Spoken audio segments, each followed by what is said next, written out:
Curfew ও রাজনৈতিক অস্থিরতার নেতিবাচক প্রভাব পড়েছে মিরপুর জাতীয় চিড়িয়াখানায়। সবকিছু প্রায় স্বাভাবিক হলেও এখনো জমে ওঠেনি রাজধানীর এই বিনোদন কেন্দ্রটি। কর্তৃপক্ষ বলছে, কারফিউয়ের সময় টানা 10 দিন বন্ধ থাকায় প্রায় 20 লাখ টাকার রাজস্ব হারিয়েছে চিড়িয়াখানা। প্রিয় নাম্বার সেট করে বিকাশে সেন্ড মানি করুন ফ্রি। টগর বেলির ঘরে আবারও এসেছে এক জোড়া বাঘ শাবক। এপ্রিলে জন্ম নেওয়া শাবকদের এরই মধ্যে প্রদর্শনীর জন্য খাঁচায় রাখা হয়েছে। গরাদের পরিবেশে ধীরে ধীরে নিজেকে মানিয়ে নিচ্ছে তারা। চিড়িয়াখানায় অন্যতম আকর্ষণ জিরাফ।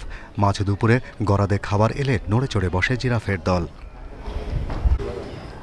রাজনৈতিক অস্থিরতা শেষে ধীরে ধীরে স্বাভাবিক হচ্ছে চারপাশ। তবে মিরপুর চিড়িয়াখানায় এখনও দর্শনার্থীর আগমন বাড়েনি।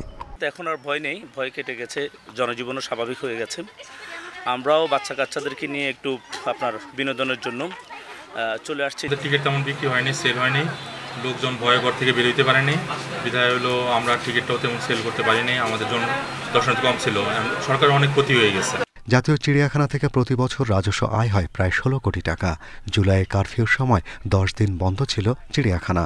সরকার পতনের পর সবকিছু স্বাভাবিক হলেও নিষ্প্রাণ এই বিনোদন কেন্দ্র। এই দর্শনার্থীর সংখ্যা অনেক কম হওয়ার কারণে এবং আমাদের চিড়িয়াখানা যে 10 দিন বন্ধ ছিল সেই কারণে গভর্নমেন্টের যে রেভিনিউ ইনকাম সেটি অনেকটা কমে গেছে। আমরা টোটাল যেটা হিসাব করেছি যে প্রায় 30-35 লক্ষ টাকার মতো গভর্নমেন্টের রেভিনিউ এখানে কম আহরিত হবে।